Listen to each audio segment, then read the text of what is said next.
Malta is diverse. You can find different experiences, different history, different heritage, different things to explore, very different. And the fact that Malta has always managed to thrive. We are adaptable, we know that we don't have the resources, we have nothing to rest on. But hard work and the people of Malta is the greatest asset. You'd wonder sometimes, why would someone come here?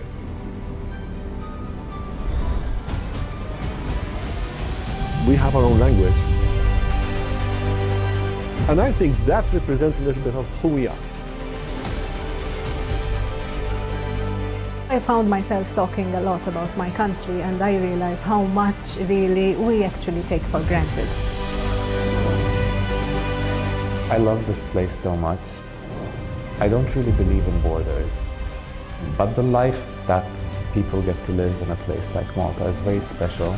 Malta is very colorful. The stone color, you have the sky, the beautiful turquoise sea. Our architecture, it's varied, it tells a story in itself. And our wine does as well. Wine represents the people who make it and the land on which the vines grow. We do have two indigenous grape varieties that you'll find here and only here. The red Gelosa and the white Girgentina, very Mediterranean in style. Easy drinking, attractive, not too overpowering, not too demanding. It's what you expect out of an island.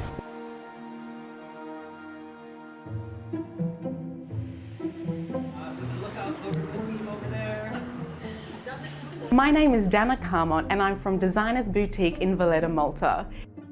I was brought up in Australia and my mother migrated here in Malta when she was 6 and they left on the big ships into Australia. She decided that when she turned to a certain age and she wanted to retire, she would come back to her homeland, Malta. Then 8 years ago, I came to visit Mum and I said to my husband, wow, it's really changed. I saw a great opportunity to actually start business here. And because I'm a Maltese citizen and I'm Maltese, I went for it. My friends describe my style as very sporty, active, juvenile too sometimes because I do a lot of small little bikinis. But I do cater for all walks of life with mine too. So when women or friends purchase my products and clients, they always feel so vibrant and sexy when they wear my clothing because they feel like it's giving them a lift and it fits them like a glove. So they really love wearing what they can show their body with as well.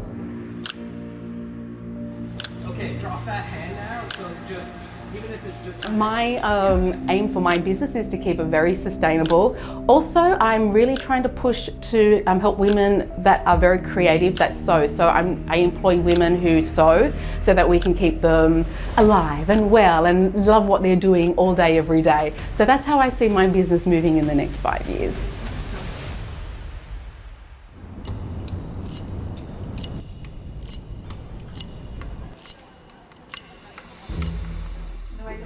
You look at me, yeah. In 2008, I came back to Malta. I had been away for about 10 years. I started drawing these mundane, day-to-day things that we really don't even take notice of anymore. Bit by bit, I started noticing more, becoming more observant, and rekindling a childhood passion, which was the pattern tiles, the cement tiles. When I came back to Malta, I realized that people were just pulling them out and throwing them away. So I started salvaging them, taking photos, and drawing them. And bit by bit, I had quite a collection. I started with the mugs and carried on with espresso cups and coasters and tableware and deskware and more artworks. And it continued to expand in the different collections. So the Maltese tiles, the Maltese doors, the wrought iron designs, and the rest.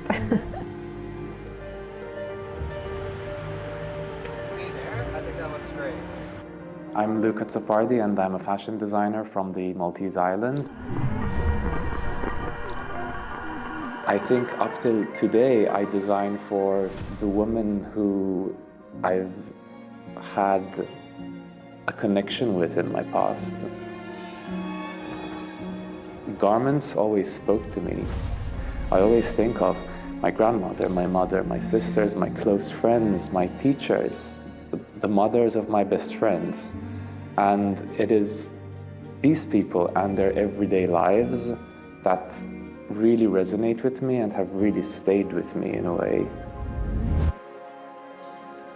My garments are very theatrical. They are very much inspired by opera and theatrical stories and the great protagonists in some of the novels that we all have come to love. Oh, that's great. There is a lot to be said about technique. There is a lot to be said about the handling of fabrics. There is a lot to be said about drawing, and unfortunately we've become accustomed to a fashion world where these things are no longer important. And I think in going back to tradition, to understanding and analyzing where we came from, that in a sense is original.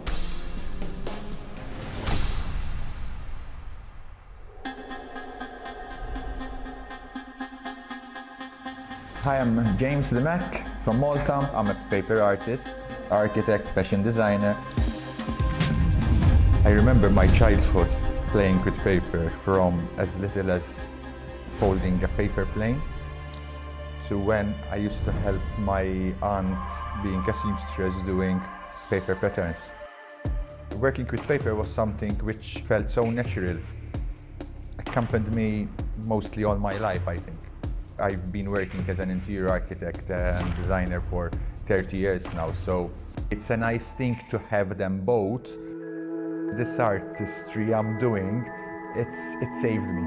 I could find a balance, and the creativity lacking in the professional daily work, I used to explode during the night and rather than sleeping.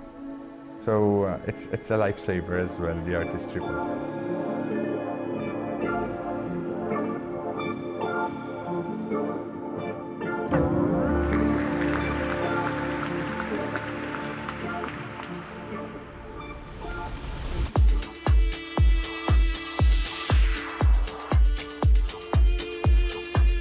We met in Amsterdam. I decided to leave my hometown, my country, and obviously Charles was the reason. When I met Ron, I told him that I know how to sew, and he told me you have to do something with it. We started looking at Malta and the surroundings, and there was so much inspiration around us. Even nature, although Malta is not really known for nature, but there's a lot of beautiful wildflowers that grow in season as well. So you have to really be there at the right time to spot them.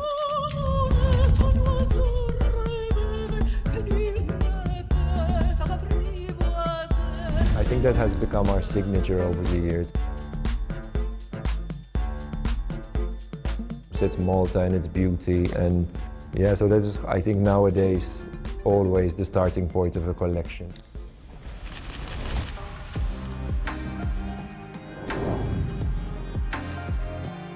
I think it's also traveling, people you meet, you know, conversations you do with certain people.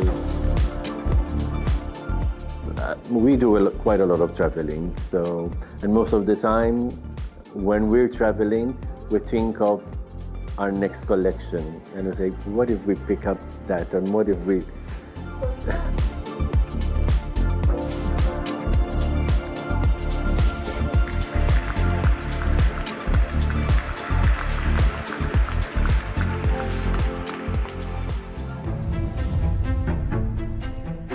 I'm Ed Zammit, a CEO of Teatro Manuel, Malta's National Theatre.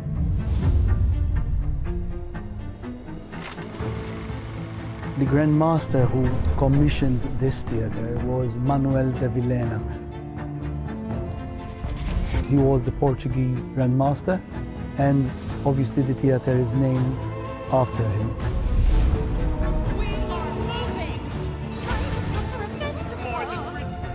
When I was given the role, obviously it came a bit of a shock because it's a great responsibility.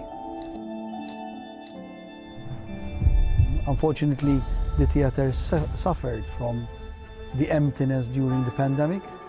But I must say, throughout the last 2-3 years, we managed to retain our patrons back and our audiences back to the seats of this theater.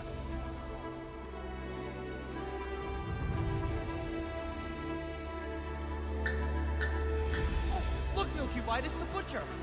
The baker. Baker. What can we do for you, sir? I'm nearing the end of my career, so to finish at Teatro Manuel, what better place to be in. This is Dolce Vita. Dolce Vita, it's freedom. It's in my nature to live happy with the little I have. Wine, really, it gives me a pleasure which is extremely unique. I just hope that my art evokes happy memories, to take a bit of my heart and my work into their space. I live life the way I want to. I believe that if you do what you love every day, you never work a day in your life. Have a snack, watch people, absorb the atmosphere. That's my Dolce Vita.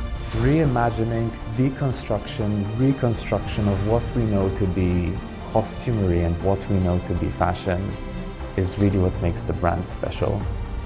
For me, La Dolce Vita very much applies to Maltese way of life as well.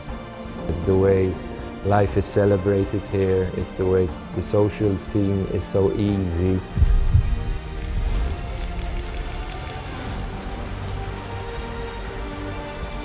It's a state of mind, you know, that you feel good in a place or somewhere where you are.